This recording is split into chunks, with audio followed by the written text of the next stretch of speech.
ये डीजी सरकार जाक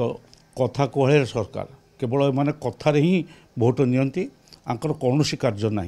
देखा भारत वर्ष में 14 वर्ष 14 मसीह आसिले आज पर्यंत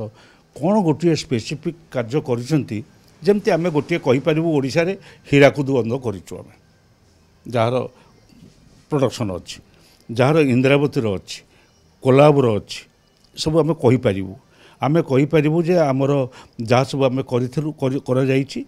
तार उत्पादन अच्छी एवं लोकंर से लाभ थिला सेहीपरि गोटे एपरिक आईओसीएल सेहीपरि गोटे कार्यक्रम जो केन्द्र में थिबा सरकार और राज्य में थिबा सरकार कौन करछंती ए राज्य रे आखि पांतारे देखा बा भारत वर्ष रे ता देखा भारत वर्ष कौन करछंती ना गोटे रेल लाइन पकईचंती अहमदाबाद रु बॉम्बे माने जोटी की गाड़ी रे पहुँचवा अल्प समय भितर पहुँची हे ताकू गोटे रेल लाइन पकईचंती जो लक्ष लक्ष कोटी टंका करछंती गोटे ऋण करछंती भारत वर्ष पे एवं किछि कॉर्पोरेट हाउस तांकर पैसा रोजगार करछंती बहुत पैसा करछंती कम पैसा नुहे जोटा कि कांग्रेस सरकार बा पूर्व सरकार मानकर करिपार नथले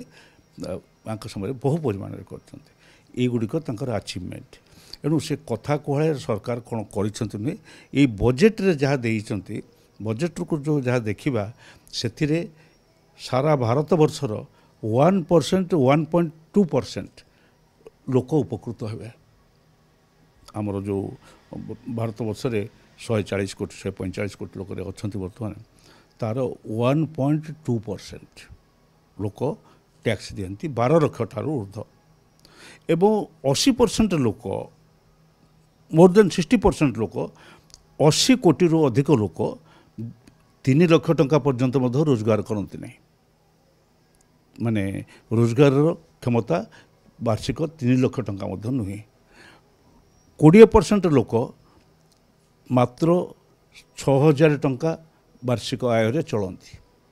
ये हूँ भारत वर्ष स्थिति से मानकर आग को बढ़ापी कि ये बजेट रे कौन सूचना मुझे देखा पाऊना ये है बजेट ओडिशा पाई कि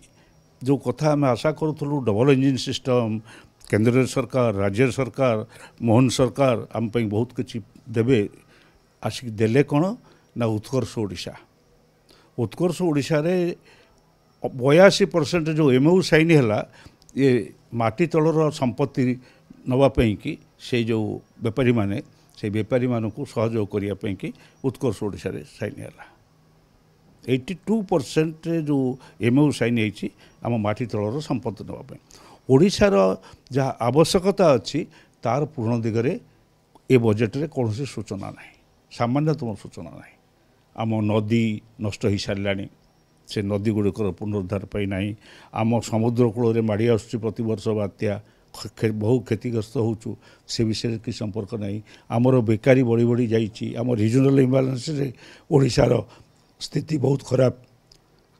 से ना आमर जो मैंने आदिवासी एवं दलित संप्रदाय लोक आम राज्य में सबुठ बेसी सारा भारत वर्ष में से स्वतंत्र भाव में कौन योजना आम देखा पाइलु ना सो ये बजेट हूँ सर्वमोट भाव में टिल्ट करके रही से बड़पट्टी बड़ लोक मानी एवं सामान्य भाव में जेहेतु ए वर्ष जो बाहादुरी काढ़ुले जे आम करदेबू 47 मसीहा को आसब अमृत काल को अच्छा दिन तो संज्ञा निर्णय करें नहीं आसब से ए वर्ष माने गत वर्ष इकोनॉमिक सर्वे कहला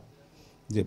मात्र 6.3% 2% होची ग्रोथ रेट जीडीपी जहाँ को कहुँ